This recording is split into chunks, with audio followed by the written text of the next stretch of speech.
டேஸ்ட்டாகவும் ஹெல்த்தியாகவும் சிம்பிளாக செய்யக்கூடிய ஒரு பிரேக்ஃபாஸ்ட் ரெசிபி.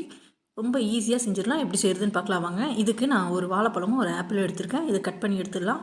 இதோட நைட்டே கொஞ்சம் நட்ஸ் எல்லாம் ஊற வச்சு எடுத்திருக்கேன். நட்ஸில் வந்து பாதாம், பிஸ்தா, ட்ரை கிரேப்ஸ், ஃபிக்கு, டேட்ஸு, சியாசீட், ஃப்ளாக்ஸீட்ஸ் இது எல்லாமே சேர்த்து ஓவர் நைட் ஊற வச்சாச்சு. ஊற வச்சதை காலையில் எழுந்திரிச்சு நல்லா ஸ்மூத்தியாக அரைச்சி எடுத்தாச்சு. இந்த அரைச்சதை ஒரு பவுலில் நம்ம மாற்றிக்கலாம். இந்த பவுலில் மிக்ஸ் பண்ணுறதுக்கு நம்ம கட் பண்ண ஃப்ரூட்ஸ் எல்லாம் எடுத்து நம்ம போட்டுக்கலாம். ஒரு சைடு நான் வாழைப்பழம் சேர்த்துருக்கேன், இன்னொரு சைடு ஆப்பிள் சேர்த்துக்கலாம்.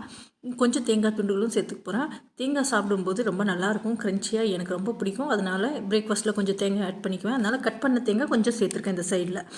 இந்த மாதிரி சாப்பிட்டு போகிறேங்க, காம்பினேஷனில் ரொம்ப நல்லாயிருக்கும். ரெகுலராக நம்ம ஸ்மூதி மட்டும் குடிப்போம். இந்த மாதிரி ஃப்ரூட்ஸு, இந்த மாதிரி நட்ஸு கொஞ்சம் சேர்த்து சாப்பிடும்போது இன்னுமே டேஸ்ட் ரொம்ப வேறு மாதிரி இருக்கும். ஒவ்வொரு நாளைக்கு ஒவ்வொரு மாதிரி இந்த மாதிரி ட்ரை பண்ணி பார்த்துக்கலாம். ரொம்ப ஹெல்த்தியாகவும் ஃபில்லிங்காகவும் இருக்கும். கண்டிப்பாக ட்ரை பண்ணி பாருங்கள் ஃப்ரெண்ட்ஸ். தேங்க்யூ ஃபார் வாட்சிங். Thank you friends.